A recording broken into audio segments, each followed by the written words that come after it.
یہ دنیا والوں کی سوچ ہے، اہل بیت کی سوچ نہیں ہے۔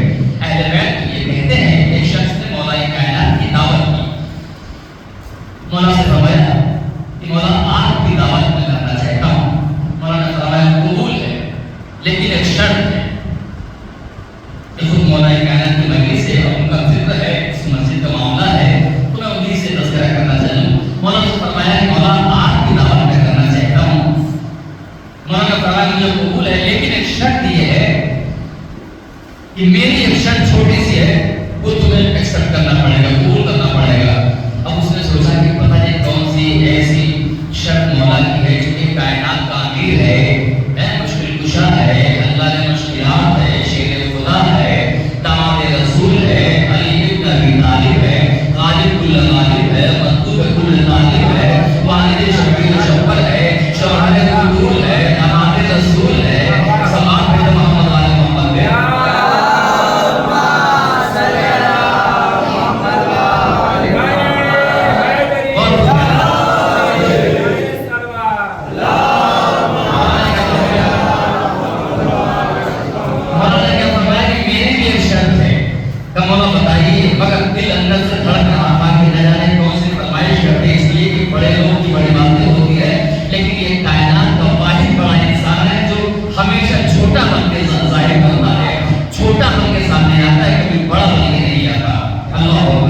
جیسے کہا کہ میرے لیے شرط کو گھبرایا کا گھبراؤ نہیں، گھبرانے کی کوئی ایسی بات نہیں ہے، میری کوئی ڈیمانڈ بھی نہیں ہے، میری کوئی فرمائش بھی نہیں ہے، میری کوئی فائل بھی نہیں ہے، میں ایک فقیر کی طرح فقیر کے بعد میں پہلو پہ بیٹھنے والا ہوں، میں کبھی امیروں کو ترجیح نہیں دیتا، اگر امیر کو ترجیح دیتا تو میں کبھی کھجور بیچنے والے کے پہلو میں نہ بیٹھتا، اگر میں امیروں کو ترجیح دیتا تو کبھی موچی کے بازو میں نہ بیٹھتا، اگر میں ترجیح دیتا پیسوں والوں کو ترجیح دیتا تو میں کبھی کھجور کے باغ میں مزدوری نہ کرتا، اگر میں بڑے کو ترجیح دیتا تو کبھی غریب کے پہلو میں نہ بیٹھتا، غریبوں کو اپنے سینے سے نہ لگاتا۔ اب جب اتنی باتیں کہی تو وہ خوش ہوا، کہا مولا وہ شرط بتائیے کیا ہے؟ پر جیسے ہی کہا شرط میری یہ ہے کہ جو تیرے گھر میں نان و نمک ہوگا تو باہر سے کچھ نہیں لائے گا، جو نمک روٹی ہوگی وہی میرے سامنے پیش کرنا ہوگا۔ صلوات پڑھیں محمد وعلی محمد۔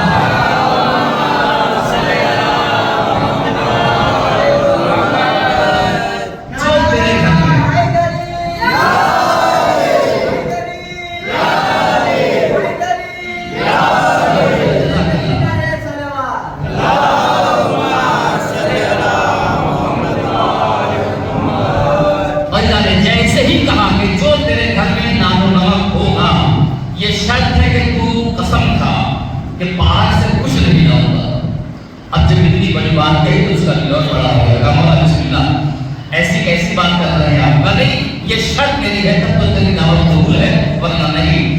عزیزان گرامی اب تجھے سمجھ میں آ گیا ہوگا کہ دعوت دینا، روزہ افطار کرنا کتنا بڑا ثواب ہے۔ تصور کریں کہ جب روزہ افطار کا اتنا بڑا معیار ہو جائے تو روزہ کھلے روزہ کرنے کا کیا ثواب ہوگا؟ ایک اور ثواب پڑھنا محمد والے محمد میں۔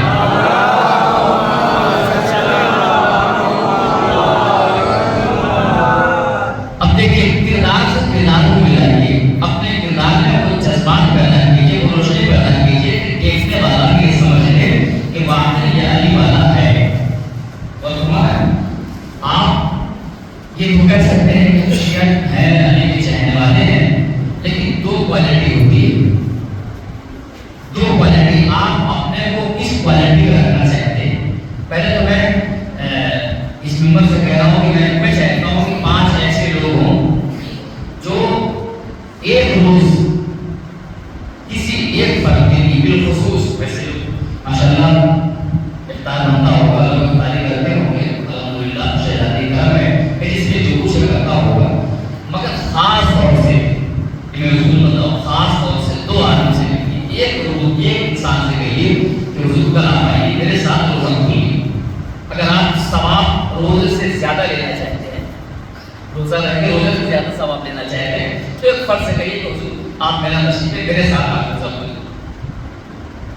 یقین جانیں کہ نماز کے بعد جب وہ روزہ کھولے گا تو 70,000 فرشتے آپ کے لیے دعا کریں گے، آپ کے لیے دعا کریں گے، پروردگار اس کے رزق میں اضافہ فرما، اس میں اللہ کے محبوب کا، اللہ کے بندے کے لیے اتنا اہتمام کیا ہے۔ ضروری نہیں ہے نمکی ہو چائے ہو، مگر روزہ افطار کے نام پہ ایک کھجور ہو تو یہ روزہ کھولنے کا اتنا بڑا ثواب اللہ ہوگا۔ اب وہ کوالٹی ہمارے درمیان ہے، ایک تو ہے جو شیعہ کہتے ہیں اور ایک وہ ہے جو مولائی کہتے ہیں۔ مولائی میں اور شیعہ میں فرق کیا ہے؟ اس فرق کو آپ سمجھیے اور جا کے اپنے گھر بستر پہ لیٹیے گا، اپنے کو اس تذکرے میں دیکھیے گا، اس پیمانے میں رکھیے گا کہ مجھے کس پیمانے میں رکھا گیا ہے کہ میں شیعہ مولا کائنات ہوں یا مولا کا محب ہوں، چاہنے والا ہوں۔ دو باتیں آپ کے سامنے رکھ رہا ہوں۔ ایک شخص آیا قرآن کے بعد کہنے لگا مولا میں آپ کا چاہنے والا ہوں، آپ کا شیعہ ہوں، پر جیسے ہی کہا کہ مولا میں آپ کا شیعہ ہوں، مولا نے فرمایا تو میرا محب تو ہو سکتا ہے، میرا چاہنے والا نہیں ہو سکتا۔ اور فرمایا تو محب تو ہو سکتا ہے، میرا چاہنے والا نہیں ہو سکتا۔ کہا مولا میں آپ کا شیعہ ہوں، میں آپ کا شیعہ ہوں۔ کہا نہیں تو میرا شیعہ نہیں ہے، تو میرا محب ہو سکتا ہے مگر میرا چاہنے والا میرا شیعہ نہیں ہو سکتا ہے۔ لیکن چاہنے والے میں، محبت کرنے والے میں اور ایک طرف شیعہ ہونے میں فرق ہے۔ چاہتا تو انسان مجھے سنی بھی ہے، شیعہ بھی ہے، ہندو بھی ہے، غریب بھی ہے، امیر بھی ہے، جس کا مطلب تو شیعہ نہیں ہے۔ شیعہ وہ ہے کہ شیعہ کے دباؤ سے چاہا جائے۔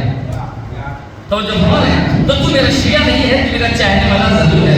اور مولا نے یہ کبھی نہیں کہا کہ میں اپنے شیعوں کے چاہنے والوں، اپنے چاہنے والوں کے ساتھ نہیں ہوں، ایسا نہیں کہا ہے۔ اس کو اجر نہیں دوں گا یہ بھی نہیں کہا ہے، اس کا ساتھ بھی دوں گا، لیکن یہ نہ کہنا کہ تو میرا شیعہ ہے، بس تو یہ کہنا کہ میں تیرا محب ہوں۔ مولا یہ بتائیے فرق کیا ہے شیعہ ہونے میں اور محب ہونے میں؟ تو مولا نے فرمایا کہ دیکھ جب تو نے کہا کہ مولا میں آپ کا شیعہ ہوں تو آپ نے کہا نہیں تو میرا شیعہ نہیں ہو سکتا، تو میرا محب ہو سکتا ہے، میرا چاہنے والا۔ کہا کیوں؟ کہا اس لیے کہ اگر تو میرا چاہنے والا ہوتا تو علی نے ایک بار منع کر دیا تو مان جاتا کہ تو میرا شیعہ نہیں ہے۔ اور جب ہمارا ہے کہ اس لیے کہ علی جو کہتے وہ ہو جاتا ہے، علی نے کہہ دیا کہ تو میرا شیعہ نہیں ہے، کہ تجھے ماننا چاہیے تھا کہ علی کہہ رہا ہے میں تیرا شیعہ نہیں تیرا محب ہوں۔ پھر علی نے فرمایا کہ دیکھ تیری زوجہ جو ہے وہ شیعہ ہے، پر جیسے ہی کہا کہ تیری زوجہ شیعہ ہے تو شیعہ نہیں ہے، تو فرماتا ہے مولا میں آپ سے سوال کر رہا ہوں اور آپ میری بیوی کے بارے میں بتا رہے ہیں کہ وہ شیعہ ہے، کیسے؟ کہا دیکھ آج کے 3 مہینہ پہلے سے تیری بیوی بیمار ہے، علیل ہے، اور جب وہ بیمار ہوئی تھی اسی وقت اس نے کہا تھا کہ جاؤ علی کے در پہ شفا مل جائے گی۔ تو جو ہمارا بیدار ہو گیا گا جاؤ علی کے در پہ، جاؤ علی کے در پہ شفا مل جائے گی، لیکن تو 3 مہینے ہو گیا تو کبھی ڈاکٹر کے پاس، کبھی حکیم کے پاس، کبھی ملاؤں کے پاس بھٹکتا رہا۔ اب یہ بتا جب سب نے جواب دے دیا کہ اب تیری زوجہ کا کوئی علاج نہیں ہے تو علی کے پاس آیا ہے، اگر اس وقت آ گیا ہوتا تو شاید تو اس در پہ آ کے شیعہ ہی ہوتا، تو محب نہ ہوتا۔ صلوات محمد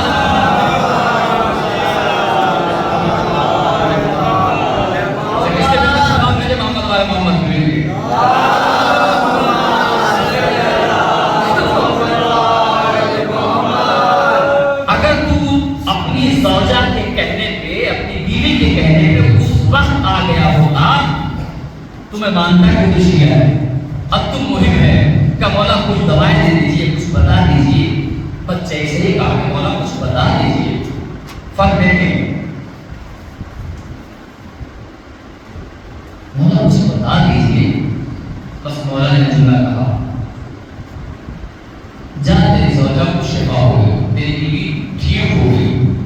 کہ مولا ہم نے کچھ دیا نہیں، کچھ نسخہ نہیں بتایا، کوئی چیز دی نہیں جو اپنی زوجہ کو دے دوں تاکہ وہ ٹھیک ہو جائے، اور میں یہی ہوں آپ کے پاس ہوں، اور آپ نے کہا کہ جا تیری زوجہ ٹھیک ہو گئی، مریضہ ٹھیک ہو گئی۔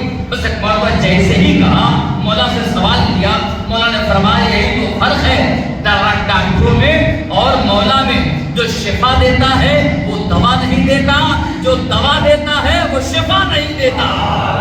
صلوات پڑھے محمد و آل محمد پہ۔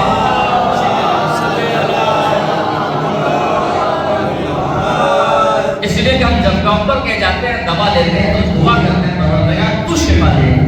ڈاکٹر کا کام ہے دوا دینا، شفا نہیں دے سکتا، شفا وہی دے گا۔ اس لیے جو شفا دیتا ہے وہ دوا نہیں دیتا، جو دوا دیتا ہے وہ شفا نہیں دیتا۔ تو جو ہمارا ہے تو آپ نے یہ فرق دیکھا شیعہ ہونے کا اور مولائی ہونے کا۔ مولائی وہ ہوتا ہے کہ جو کہی ہوئی بات پہ اعتبار کرے نہ کرے، شیعہ وہ ہوتا ہے کہ کن فیکن، جو کہہ دیا وہ ہو گیا۔ محمد والے محمد پہ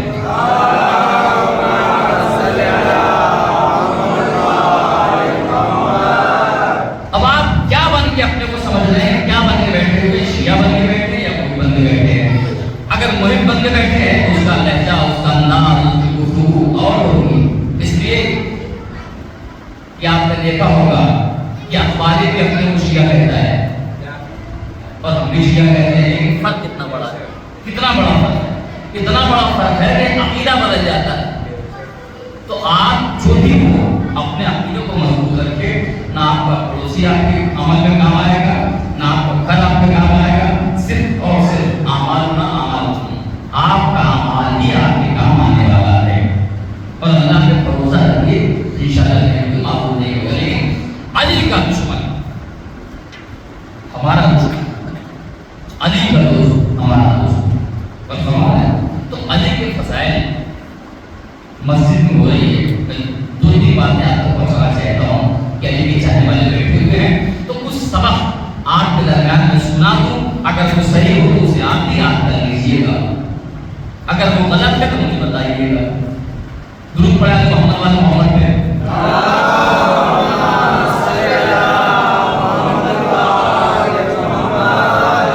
مولا کائنات کوفے میں اس ممبر سے خطبہ دے رہے تھے. ایک روز خلیفہ اول کا گزر ہوا، انہوں نے دیکھا اور انہوں نے کہا کہ یہ کون سا ممبر ہے. لوگوں نے کہا کہ یہ وہ ممبر ہے جس میں مولا کائنات خطبہ دیتے تھے. تو اس نے کہا کہ مولا کائنات خطبہ دیتے تھے، میں بھی چڑھ کے اس کو خطبہ دینا چاہتا ہوں. بہت غور سے سنیے گا، میں بھی اس پہ چڑھ کر خطبہ دینا چاہتا ہوں. اس پہ چڑھا اور چڑھنے کے بعد جب وہ خطبہ دینے لگا، خطبہ دینے کے بعد کہا علی کو ان میں کوئی فرق ہی نہیں ہے، ان کے پاس بھی علم تھا، ہمارے پاس بھی علم ہے، ان کے پاس بھی فن تھا، ہمارے پاس بھی فن ہے. وہ بھی ہاتھ پاؤں آپ رکھتے تھے، ہم بھی رکھتے ہیں. علی جو گفتگو کر رہا تھا، اتنے میں کیا دیکھا کہ ایک زوجہ، ایک محترمہ آئی اور آنے کے بعد جیسے اس مجمع میں پہلے تو یہ سوال کا سبب ہے کہ اس مجمع میں کسی عورت کا آ جانا. بہرحال آئی اور آنے کے بعد تاریخ لگی ہے، آئی اور آنے کے بعد اس نے سوال کر لیا کہ یہ بتا کہ آپ دعویٰ کرتے ہیں؟ کہا ہاں دعویٰ کرتا ہوں. کہا علی نے اس ممبر سے دعویٰ کیا کیا تھا؟ کیا کہا تھا؟ سلونی سلونی، پوچھ لو جو کچھ پوچھنا چاہتے ہو، قبل اس کے میں تمہارے درمیان سے چلا جاؤں.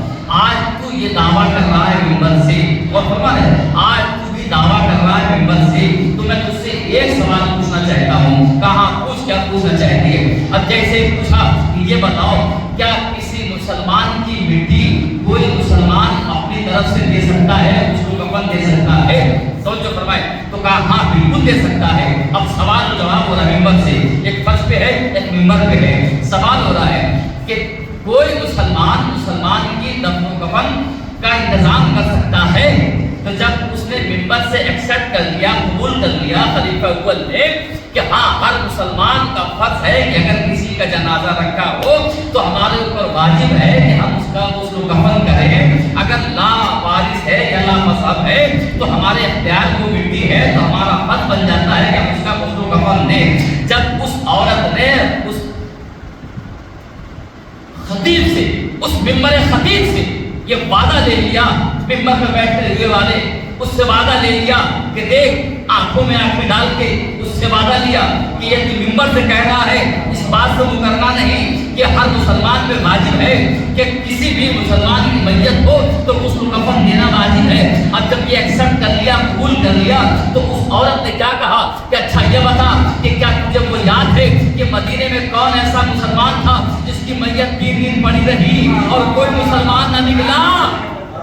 سلوات پڑھے محمد والے محمد پہ.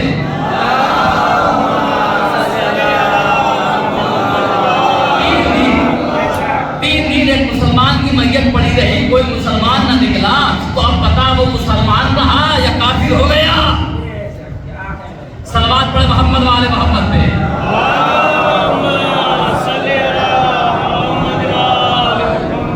دیکھو ممبر کی بات ہے، جھٹلائی نہیں جا سکتی. اس میں پھر ایک سوال، اس میں اس مجمع سے ایک سوال ہو گیا. تخت پہ بیٹھا ہوا ہے ممبر، نیچے سے کسی نے سوال کر لیا. اب جیسے ہی سوال کیا A to Z کوئی سوال، تو جیسے ہی خلیفہ نے سوال کیا گیا تو اس خلیفہ کو ذہن گھبرایا. اپنے پہلو والے سے پوچھا کہ بھائی اس کا جواب تو دے دو. وہ بھی پڑھا. اس کے بعد تیسرے سے کہا کہ تم دے دو. وہ بھی خاموش. فلاں سے کہا تم دے دو. وہ بھی خاموش. فلاں سے کہا تم دے دو، یعنی ایک ایک مجمع کے ایک ایک فرد سے کہتے رہے کہ تم دے دو تم دے دو تم دے دو، لیکن کوئی جواب نہ دے سکا۔ 50 سے 60 لوگ بیٹھے ہوئے، جب کوئی جواب نہ دے سکا تو ایک گوشے میں بہت کنارے ایک 11 یا 12 برس کا بچہ بیٹھا ہوا تھا، اس نے ہاتھ اٹھایا، تو جو ہمارا اس نے ہاتھ اٹھایا کہ اس کا جواب میں دے سکتا ہوں، بس جیسے ہی کہا کہ میں دے سکتا ہوں، ادھر خلیفہ اول نے کہا کہ ارے بھائی تم پیچھے کیوں بیٹھے ہوئے ہو، تمہاری جگہ آگے ہے، تم آگے بیٹھو، اس لیے کہ تم اس وقت میرے معاشرے کی لاج ہو، میرے معاشرے کی عزت بچانے والے ہو، لہذا تمہیں تو آگے بیٹھنا چاہیے تھا۔ اب آگے آیا اور آگے آنے کے بعد قرآن پڑھی، قرآن پڑھنے کے بعد اس بات کا جواب قرآن سے دیا، پر جیسے قرآن سے دیا تو سب پورا مجمع خوش ہو گیا، اس لیے کہ سارے مجمع کی لاج اس 10 یا 12 برس کے بچے نے بچا لی۔ تو ظاہر سی بات ہے جب کوئی بچہ کوئی کمال کرتا ہے تو لوگ اسے گلے لگاتے ہیں، اسے سینے سے لگاتے ہیں، اسے واہ واہ کہتے ہیں، اسے انعام دیتے ہیں، اس کو خوش ہو کر کے انعام دیا جاتا ہے۔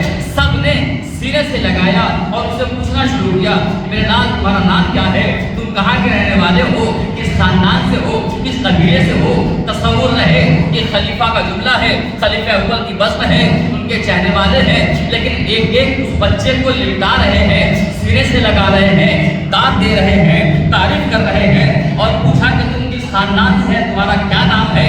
اب دیکھیے ہماری یہ مجبوری ہے کہ ہم شیعان علی ہیں، تو ہماری مجبوری ہے کہ علی کے فضائل پڑھنا میری مجبوری ہے، میرے خون کا اثر ہے، اور دشمنان علی کی یہ مجبوری ہے کہ جب ذکر علی ہوگا تو منہ بننا شروع ہو جاتا ہے۔ بہت توجہ، اب جیسے ہی سب نے سینے سے لگایا، خوش ہوئے، اور خوش ہونے کے بعد اس کا بوسہ لیا، پوچھا تمہارا نام کیا ہے اور تم کہاں کے رہنے والے ہو، کس کے بیٹے ہو، کس نے تمہیں پڑھایا، تم نے کہاں سے تعلیم حاصل کی۔ تو اس بچے نے کہا کہ میں نے قرآن پہ عبور حاصل کیا ہے، میں نے قرآن پڑھا ہے، میں نے قرآن کو حفظ کیا ہے، میں اہل بیت کے گھر سے پڑھا ہوں، اور میں نے قرآن کو یاد کیا ہے، اور میرا نام ابن عبداللہ عباس ابن عبداللہ ہے، میں عبداللہ کا پوتا ہوں، اور علی سے میں نے قرآن پڑھا ہے، علی نے مجھے قرآن سکھایا ہے۔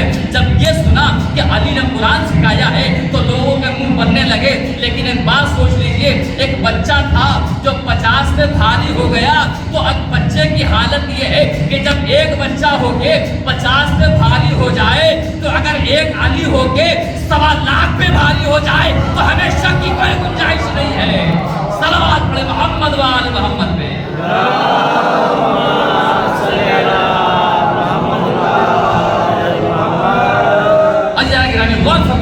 اب جب پوچھا کہ بھائی کس گھرانے سے ہو، تو علی کے گھرانے سے، اہل بیت کے گھرانے سے، وہاں سے حاصل کر کے آیا ہوں، علی کا شاگرد ہوں۔ تو مطلب پھر کسی نے اس میں سے سوال کیا، اس کا مطلب کہ جب تم علی کے گھر کے ہو، علی نے پڑھایا ہے، تو تمہیں سب کچھ پڑھایا ہے، قرآن بھی پڑھایا ہے۔ ماشاءاللہ یہاں طالب علم بیٹھے ہوئے ہیں، آج وہ طالب علم ہے، کل وہ بھی انشاءاللہ کسی قوم کے رہبر ہوں گے۔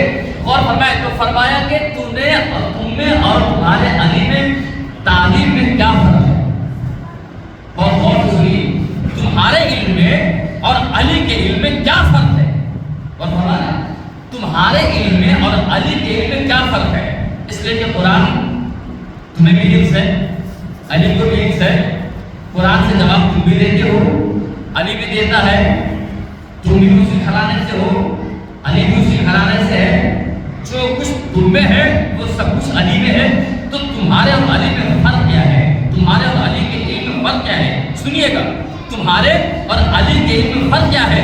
بس وہ بچہ تھا، بچے نے جواب دیا کہ اچھا یہ بتائیے کہ آپ میں سے کوئی ایسا ہے کہ جن کے جو لوگ سمندر کے کنارے گئے ہوں، دریا کے کنارے گئے ہوں، تو سب نے کہا ہاں بے شک میں گیا ہوں، سمندر کے کنارے گیا ہوں، دریاؤں کے کنارے دیکھ گیا ہوں۔ تو کیا دیکھا ہے؟ تو میں نے دیکھا ہے کہ لہریں مارتا ہوا پانی ہوتا ہے، اور سمندر کے کنارے دیکھا ہے وہ دہاڑے مارتا ہوا پانی ہوتا ہے، دریاؤں میں دیکھا ہے کہ وہ دہاڑے مارتا ہوا پانی ہوتا ہے۔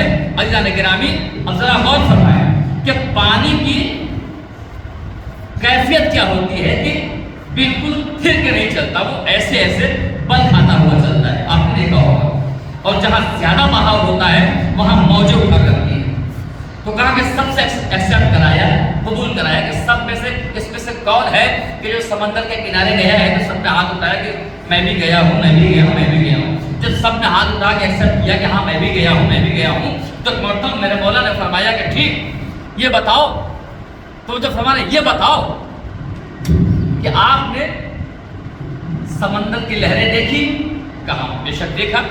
کہ یہ بتاؤ کہ ان تمام مجمع میں کوئی ایسا فرد ہے کہ جس نے اس کنارے سے بیٹھ کے کوئی پرندے کو دیکھا ہو؟ تو سب نے کہا ہاں اکثر میں نے دیکھا ہے کہ پرندہ آتا ہے اور آنے کے بعد اپنی منقار میں اپنی چونچ میں 1 گھونٹ 2 گھونٹ پانی لیتا ہے اور پھر اڑ جاتا ہے۔ تو سب نے کہا ہاں میں نے دیکھا ہے کہ سمندر میں دہاڑے مار رہا تھا اور کچھ پرندے آئے، آنے کے بعد اپنی چونچ میں پانی لیا اور لینے کے بعد اڑ گئے۔ کہاں میں نے دیکھا ہے؟ کہ بس علی کے علم میں اور ہمارے علم میں یہی فرق ہے۔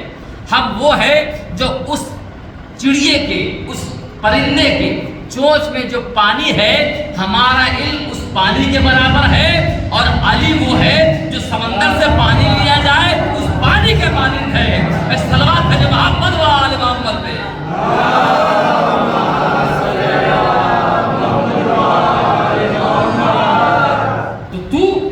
علی کے مقابلے میں کہہ رہا ہے، مگر کمال یہ ہے کہ علی کا چاہنے والا، علی کا شاگرد اتنی استطاعت رکھتا ہے، اتنا علم رکھتا ہے کہ تمام خلفائے کرام کا جواب دینے کے لیے کافی ہے۔ تو ذرا سوچو اس کل کائنات کا کیا عالم ہوگا، اس کائنات کے علی کا کیا عالم ہوگا، اس کائنات کے امیر کا کیا عالم ہوگا کہ جس نے ممبر میں جانے کے بعد کہا سلونی پوچھ لو کیا پوچھنا چاہتے ہو، قبل اس کے میں تمہارے درمیان سے چلا جاؤں۔ سلام پڑھ محمد و آل محمد۔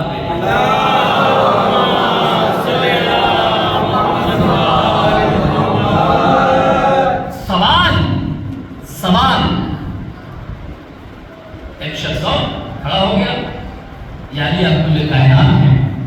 کہا بے شک میں کل کائنات ہوں۔ کہ یہ بتائیے کہ آپ سب پہ علم رکھتے ہیں؟ کہا ہر چیز پہ علم رکھتا ہوں، توریت ہو، زبور ہو، انجیل ہو، قرآن ہو، سب پہ علم رکھتا ہوں۔ پوچھو کیا پوچھنا چاہیے؟ تو اس نے بہت سوال پوچھا، پوچھتے پوچھتے کہا یعنی آپ ہر سوال اس طرح سے بتا رہے ہیں کہ جیسے نہ کچھ سوچتے ہیں نہ کچھ سمجھتے ہیں، ولا یتدبرون القرآن، قرآن میں فکر غور و فکر کرو، نہ کچھ سوچتے ہیں نہ کچھ سمجھتے ہیں اور فوراً میرے سوال کا جواب دے دیتے ہیں۔ تو مولانا کیا فرمایا؟ اچھا یہ بتا تیرے ہاتھ میں کتنی انگلیاں ہیں؟ تو ہر انسان یہ بتائے گا 5 انگلیاں ہیں، نہ دیکھے گا نہ سوچے گا نہ سمجھے گا۔ اور فرمایا کسی سے پوچھا جائے کہ بھائی آپ کے 5 چاروں ہاتھ پاؤں ملا کے کتنے، تو کہہ دے گا 20 ہے۔ کچھ نہ سوچتا ہے نہ سمجھتا ہے۔ آپ کے پاس کان کتنے ہیں؟ تو کہہ دیں گے آپ 2 ہے۔ آنکھیں کتنی ہیں؟ تو کہہ دیں گے 2 ہے۔ یہ اور بات ہے کہ دونوں آنکھ کام کرے نہ کرے، لیکن ہے تو آنکھ اور کان ہے۔ یعنی جو کچھ بھی پوچھا جائے گا آپ بردستہ کہہ دیں کہ میرے پاس یہ ہے۔ علی نے جب پوچھا کہ تیرے ہاتھ میں کتنی انگلیاں ہیں تو سوچا نہیں سمجھا نہیں، کہا 5 انگلیاں ہیں۔ مولانا نے فرمایا اچھا یہ بتا میں نے سوال کیا، تو نے پوچھا نہیں، تو نے کچھ سوچا نہیں، تو نے غور نہیں کیا، فکر نہیں کیا۔ مولانا نے فرمایا جیسے ہی پوچھا کہ تو نے کچھ سوچا نہیں، کچھ فکر نہیں کیا، کچھ غور نہیں کیا، غور کرنا چاہیے تھا، شمار کرنا چاہیے تھا کہ کتنی انگلیاں ہیں، علی کو بتانا ہے، کل کائنات کو بتانا ہے، امیر کائنات کو بتانا ہے، خالق ارض کو بتانا ہے، مالک کائنات کو بتانا ہے۔ تو نے سوچا نہیں سمجھا نہیں، بغیر سوچے سمجھے تو نے بتا دیا کہ یا مولا یہ بھی کوئی سوچنے کی بات ہے، یہ تو میری آنکھوں کے سامنے کی بات ہے۔ تو جیسے ہی کہا کہ 5 انگلیاں تیری نظروں کے سامنے کی بات ہے، یہ اسی طرح سے مولا نے فرمایا جیسے انگلیاں تیری نظروں کے سامنے ہے ویسے کائنات کا ذرہ ذرہ علی کی نظروں کے سامنے ہے۔ صلوات پڑھے محمد و آل محمد۔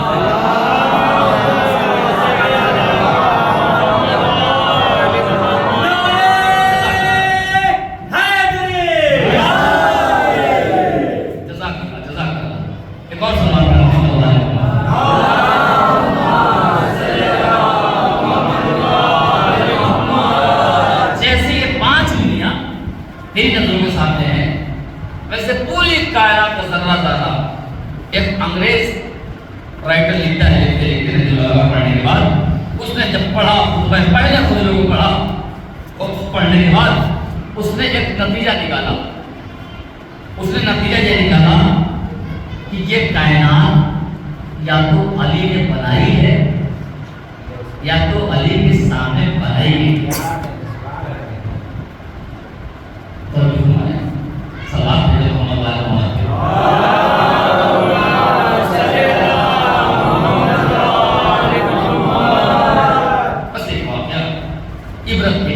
اور خاص طور پہ محمد والے محمد کو سمجھنے کے لیے، اور آپ اگر ان تمام باتوں میں سب سے پہلے اپنے کو خود شیعہ سمجھیے گا، محب نہیں بتایا تھا، اور شیعہ ہونا ایک فخر ہے. یہ دو بات آپ کے ذہن میں ہونی چاہیے، تو آپ انشاءاللہ یہاں بھی کامیاب رہیں گے، وہاں بھی کامیاب رہیں گے. ایک اور بیجوں کو جواب دے دو والا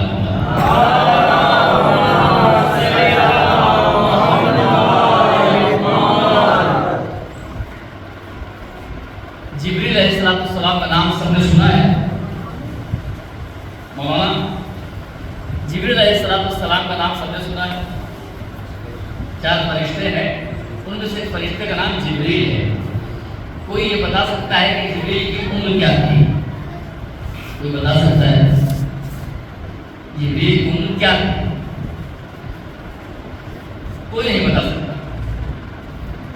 اللہ نے جبریل کو طلب کر لیا، بلایا، بلانے کے بعد جبریل سے مخاطب ہو کر کے کہا کہ جبریل یہ بتاؤ کہ تو کیا ہے؟ تو کیا ہے؟ اگر کوئی بڑا اعلیٰ انسان کسی ایک چھوٹے سے انسان کو بلا لے تو اسے فخر ہوتا ہے کہ مجھے فلاں نے بلایا، اور فخر کرنے کی بات بھی ہے.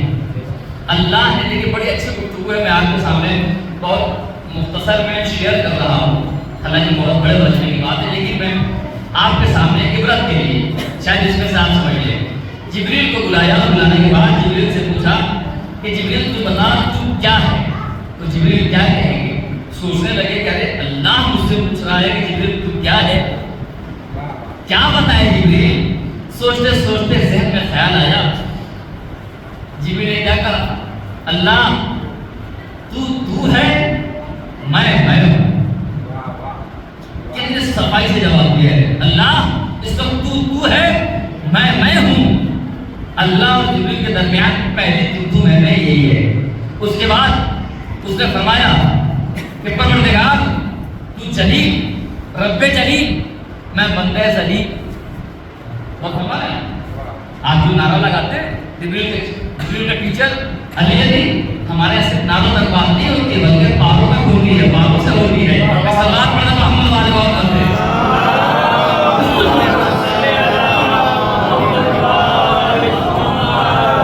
بڑا خوبصورت واقعہ ہے. جبریل جب اس بارگاہ الہی میں پہنچے اور سوال ہوا کہ تو کیا ہے، تو جبریل نے کیا کہا؟ تو ہے، میں ہوں، تیرا مقابلہ کوئی نہیں کر سکتا. ایک مرتبہ پوچھا یہ بتا کہ تیری عمر کیا ہے؟ تو اب آپ بھی جا کے تصور کیجئے گا، کیلکولیٹ کیجئے گا کہ جبریل علیہ السلام کی عمر کیا تھی. ہر نبی کی عمر تو ہے کہ کوئی 63 سال، کوئی 900 سال، کوئی 750 برس، کوئی 2000 سال، کوئی 54 سال، کوئی 50 برس، کوئی 63 سال، کوئی فلاں. یعنی اس طرح سے سارے نبیوں کی عمر تو ملتی ہے، لیکن کوئی جبریل کی عمر کا پتہ نہیں لگا سکتا. اللہ بہت توجہ، کوئی جبریل کی عمر کا پتہ نہیں لگا سکتا. اللہ نے جیسے پوچھا کہ ایک مرتبہ جبریل نے کہا کہ مولا پروردگار تیری بارگاہ میں یہ مولانا جو بیٹھے ہوئے ہیں یہ بھی جائیں گے کیلکولیٹ کریں گے تو کسی کتاب میں نہیں ملے گا کہ جبریل کی عمر کیا تھی. ہمارے چچا سے بڑے تھے، بڑے باپ سے بڑے تھے، دادا سے بڑے تھے، پردادا سے بڑے تھے، کوئی تاریخ نہیں بتا سکتی. اب جبریل سے جیسے پوچھا تو جبریل نے ایک سیدھا سا پنڈا لگایا، کہا مولا پروردگار میں ایسے تو نہیں بتا سکتا، ہاں ایک ثبوت میرے پاس ہے. کہا وہ کیا ہے؟ کہا ایک ستارہ ہے. اب یہاں سے غور کیجئے گا، ایک ستارہ ہے جو اس آسمان پہ 30,000 سال میں ایک بار نکلتا ہے. غور سے سنیے، ایک ستارہ ہے جو 30,000 سال میں اس آسمان پہ ایک بار نکلتا ہے، اور اس نکلتے ہوئے ستاروں کو جبریل نے اس آسمان پہ 30,000 مرتبہ دیکھا ہے. غور فرمایا آپ نے. ایک ستارہ جو آسمان پہ 30,000 سال میں ایک بار نکلتا ہے، اور جبریل نے اس ستارے کو 30,000 مرتبہ دیکھا ہے. صلوات پڑھے محمد والے محمد پہ.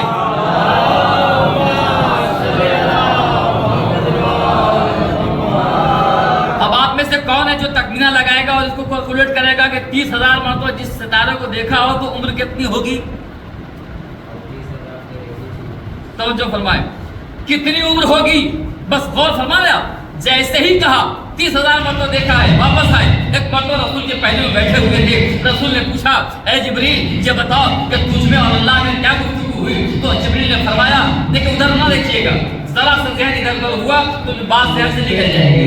جیسے ہی بات ہوئی کہ اے جبریل یہ بتا کہ تمہارے اور اللہ کے درمیان کیا باتیں ہوئی؟ تو جبریل نے فرمایا اے رسول اللہ نے مجھ سے عمر پوچھا اور اللہ نے مجھ سے پوچھا کہ تو کیا ہے؟ تو میں نے جواب دیا پروردگار تو ہے، میں ہوں، اور اس کے علاوہ کیا جواب دیتا؟ تو رب جلیل ہے، میں بندہ حقیر ہوں، میں بندہ ذلیل ہوں، میں کیا جواب دیتا؟ ایک مرتبہ جیسے رسول نے فرمایا جب سب پوچھ چکے تو رسول پھر پوچھتے ہیں اچھا یہ بتا کہ آسمان میں تم نے کیا دیکھا؟ تو جبریل نے کہا وہی دیکھا جو وہ ستارہ جو 30,000 سال ایک مرتبہ 30,000 سال میں ایک بار نکلتا ہے، اور اس کو جبریل نے 30,000 مرتبہ دیکھا ہے۔ تو رسول نے پوچھا ہے جبریل یہ بتا کہ جس آسمان پہ ستارے کو تم نے 30,000 مرتبہ دیکھا ہے، 30,000 سال میں ایک بار نکلتا ہے، اسے 30 بار دیکھا ہے، اگر آج دیکھے گا تو پہچان لے گا، اگر آج دیکھے گا تو پہچان لے گا۔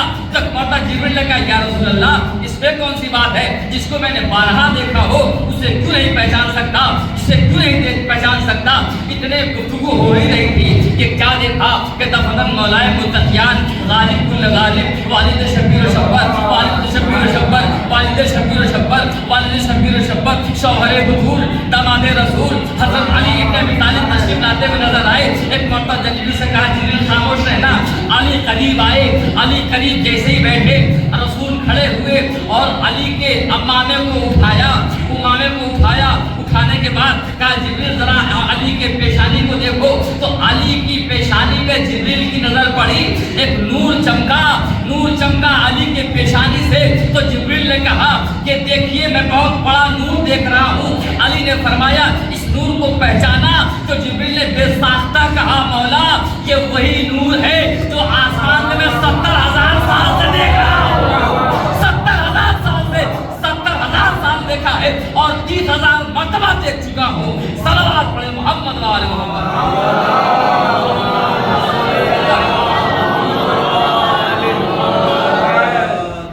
جزاک اللہ صلوات پڑھیں اس سے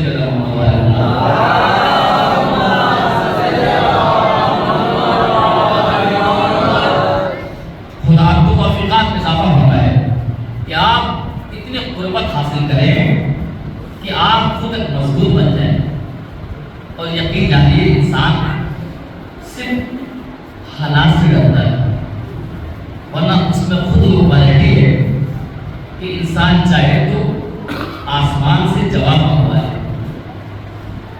اس لیے کہ کائنات میں ایک نہیں ہزاروں ایسے مرجع ہیں کہ جو اپنے امام سے رجوع کرتے ہیں، سوال و جواب کرتے ہیں۔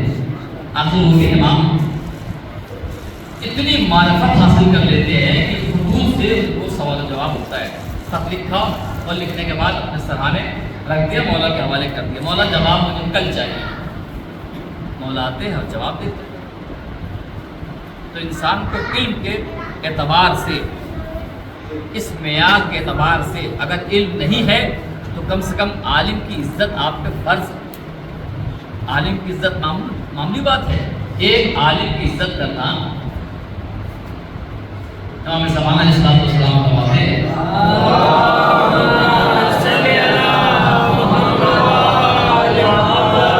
ایک طالب علم، عالم کی بات چھوڑ دیجیے، ایک طالب علم اگر کوئی طالب علم آتا ہے اور آپ اس طالب علم کے آنے سے کھڑے ہوتے ہیں، امام زمانہ فرماتے ہیں کہ میں خوش ہوتا ہوں اور شہزادی فاطمہ سے دعائیں دیتی ہیں۔ کیوں؟ اس لیے کہ امام نے اس طالب علم کو اپنا سپاہی کر دیا۔ طالب علم ایک سپاہی ہے۔ ذرا سوچو جب اس کائنات کے طالب علم کی کیفیت ہوگی تو صاحب علم کی کیا کیفیت ہونی چاہیے؟ صاحب علم کی کیا کیفیت ہونی چاہیے؟ خدا و تعالیٰ توفیقات میں اضافہ کریں کہ آپ کو ایران، عراق، شام، سیریا جائیں، اور جائیں انشاءاللہ جائیں گے، وہاں دیکھیں گے 8ویں امام کا علیہ الصلوۃ والسلام کا روضہ ہے، اور وہاں 8ویں امام کی جانب سے کھانا کھلایا جاتا ہے۔ دسترخوان امام رضا مشہور ہے پوری دنیا میں، اور کھانا ایسا ہوتا ہے کہ ہم اگر ایک روز ایسا کھانا کھلانا چاہیں تو ایک ہفتہ پہلے سے انتظام کرنا ہوگا اور ایک ہفتہ بعد تک اس کا حساب کرنا ہوگا. اتنا لذیذ کھانا ہوتا ہے کہ ہم بیان نہیں کر سکتے. اس دسترخوان کی خاصیت یہ ہے کہ کم سے کم 10 سے 20 ہزار انسان ایک وقت کھانا کھاتے ہیں. 8ویں امام کے دسترخوان پہ ایک شخص جیسے کھانا کھا کے اٹھا اور اٹھنے کے بعد کہا کہ میں حیرت میں تھا کہ اتنا لذیذ کھانا اور اتنے اہتمام کے ساتھ امام کی اولاد کھلا رہی ہے. ذرا سوچئے. کہتے کہتے اس کے جذبات نے جملہ نکال ہی دیا. اس نے جذبات اپنے کہا کہ سوچو جب ایک امام کی اولاد یعنی ایک امام کی بیٹے کا یہ عالم ہے تو اس امام کا کیا عالم ہوگا جو کائنات کے لیے رزق بانٹتا ہوگا. صلوات بھیجو محمد و آل محمد پہ.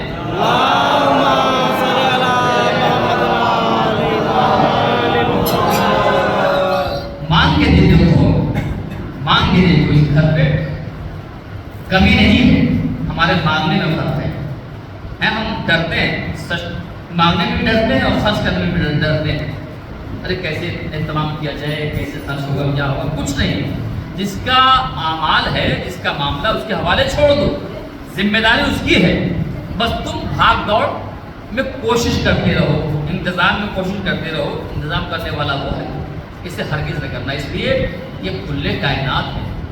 آج مسجد میں مجلس ہو رہی ہے, تصور ہے نا, مسجد میں مجلس ہو رہی ہے, امیر کائنات کی مجلس, جس نے کسی یتیم کے لیے یہ لکھا ہوا ہے, کسی یتیم کے لیے حدیثیں بہت سی ہیں کہ کسی یتیم کو بھوکا نہ سونے دینا. تمہاری نظر میں اگر کوئی یتیم نظر آئے تو اسے تم بھوکا نہ سونے دینا, اور اپنے تمام ضروریات سے پہلے اس یتیموں سے ضرور پوچھنا کہ تمہارے پاس کھانے پینے کا انتظام ہے کہ نہیں. لیکن ماہ سیام چل رہا ہے, اگر آپ چاہتے ہیں کہ آپ کی بخشش ہو. ہم باتیں سنتے ہیں اور سننے کے بعد بھول جاتے ہیں.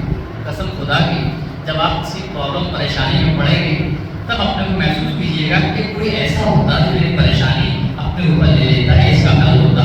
اس وقت آپ کو محسوس ہوتا ہوگا نا کہ کوئی ایسا مل جائے کہ جو پیسے سے, دولت سے, بھاگنے دوڑنے سے, میرے ساتھ رکھنے سے میرا کوئی ساتھ دے دیتا. ایسا ہوتا ہے جب آپ اکیلے میں پھنستے ہو. ذرا سوچیں, یہ امیر کائنات ہے جس نے کبھی کسی کو مجبور نہ دیکھا, کسی مجبور نہ دیکھا. آج اسی کائنات کے امیر کا ماتم کرنے آپ مجلس میں بیٹھے ہوئے ہیں. امیر کائنات, کیا اسے نہیں معلوم تھا کہ میرا دشمن کون ہے؟ ابن ملجم مگر علی کا چاہنے والا. جب مسجد میں آتا ہے, علی کی بس میں آتا ہے, تو یہ سوچ کے آتا ہے مولا میں آپ کا غلام ہوں, مجلس میں میں آ گیا ہوں, اب یہاں سے میری ہدایت آپ کی ذمہ داری ہے. مولا آپ کے اعمال کو قبول فرمائے, لیکن آپ کا فرض کیا ہے؟ جیسے ہی وہ وقت قریب آیا, وہ شب آئی, ایک چاہنے والا علی کا, اس نے دیکھا کہ ابن ملجم ایک ننگی تلوار, زہر میں ڈبوئی ہوئی تلوار لے کر کے مسجد میں سویا ہوا ہے. بس اس چاہنے والے کی نظر پڑی اور اس نے دیکھا. دیکھنے کے بعد اس نے کہا کہ جلدی سے چل کے, وقت سحر ہو رہا تھا, جلدی سے چل کے اپنے امیر کائنات کو, مولا کو کہہ دو مولا آپ جس راستے سے آتے ہیں نا اس راستے کو بدل دیجیے گا, اس لیے کہ وہ راستے پہ ابن ملجم تلوار لے کر کے آ رہا ہے. ادھر چاہنے والا علی کو بتانے کے لیے علی کے گھر کی طرف چلا, لیکن اس نے اتفاق یہ تھا کہ اس روز علی نے وہ راستے کو بدل دیا تھا. ادھر وہ گھر پہنچا کہ علی کو بتا دے, ادھر علی مسجد میں پہنچے. ایک مرتبہ مسجد میں پہنچے, ابن ملجم نے کہا کہ مجھے پیاس لگی ہے. ایک مرتبہ جیسے ہی کہا پیاس لگی ہے, ابن ملجم سے جیسے ہی کہا پیاس لگی ہے, ایک مرتبہ علی نے فرمایا حسنین کہاں ہے؟ حسنین کو بلایا اور بلانے کے بعد حسنین سے کہا اسے پانی پلا دو. عزیزان گرامی, حسنین شربت لے کر کے آئے. تاریخ میں پڑھنے والوں دیکھو, علی وہ ہے جو اپنے دشمن کو شربت پلا رہا ہے. کسی نے کہا مولا یہ آپ کا دشمن ہے, یہ قاتل ہے. تو مولا نے فرمایا جب تک کوئی جرم نہ کر لے وہ قاتل نہیں ہوتا,